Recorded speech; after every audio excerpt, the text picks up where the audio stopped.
धरती का केंद्र। धरती के एक ओर उत्तरी ध्रुव है तो दूसरी ओर दक्षिणी ध्रुव। दोनों के बीचों बीच स्थित है हिमालय। हिमालय का केंद्र है कैलाश पर्वत। वैज्ञानिकों के अनुसार कैलाश पर्वत धरती का केंद्र है। अलौकिक शक्ति का केंद्र, यह एक ऐसा भी केंद्र है जिसे एक्सिस मुंडी कहा जाता है।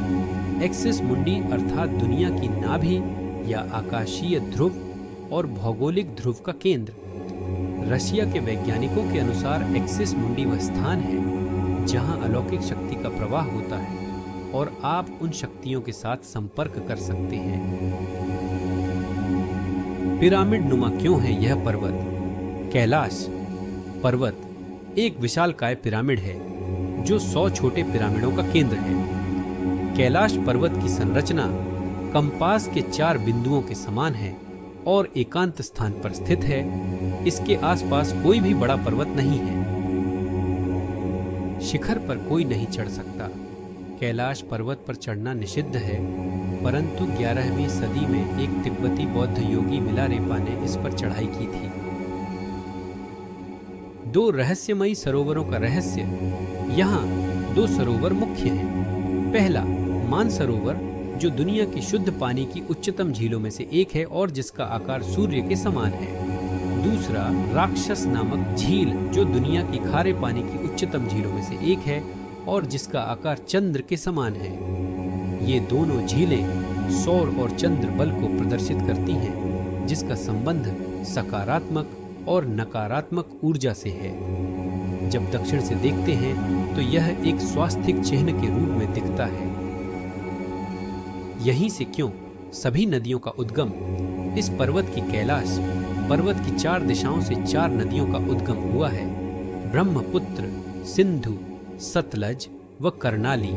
इन नदियों से ही गंगा, सरस्वती सहित चीन की अन्य नदियां भी निकली हैं। कैलाश की चारों दिशाओं में विभिन्न जानवरों के मुख हैं जिसमें से नदियों का उद्गम होता है।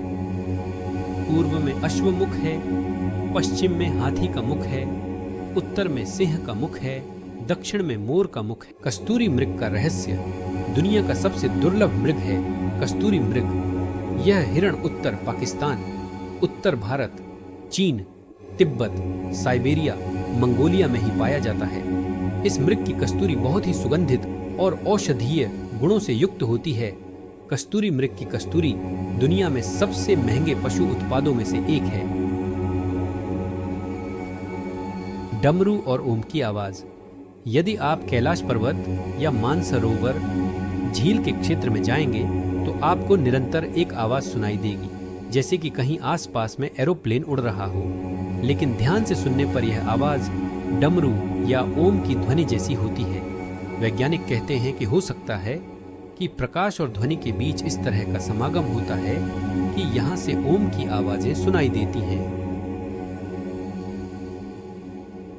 आसमान में लाइट का चमकना। दावा किया जाता है कि कई बार कैलाश पर्वत पर 7 तरह की लाइटें आसमान में चमकती हुई देखी गई हैं। नासा के वैज्ञानिकों का ऐसा मानना है कि हो सकता है कि ऐसा यहाँ के चुंबकीय बल के कारण होता हो। सिर्फ पुण्यात्माएं ही निवास कर सकती हैं। यहाँ पुण्यात्माएं ही रह सकती हैं। कैलाश पर्वत और आसपास धर्मगुरुओं ने बताया कि कैलाश पर्वत के चारों ओर एक अलौकिक शक्ति का प्रवाह है, जिसमें तपस्वी आज भी आध्यात्मिक गुरुओं के साथ टेलीपैथिक संपर्क करते हैं।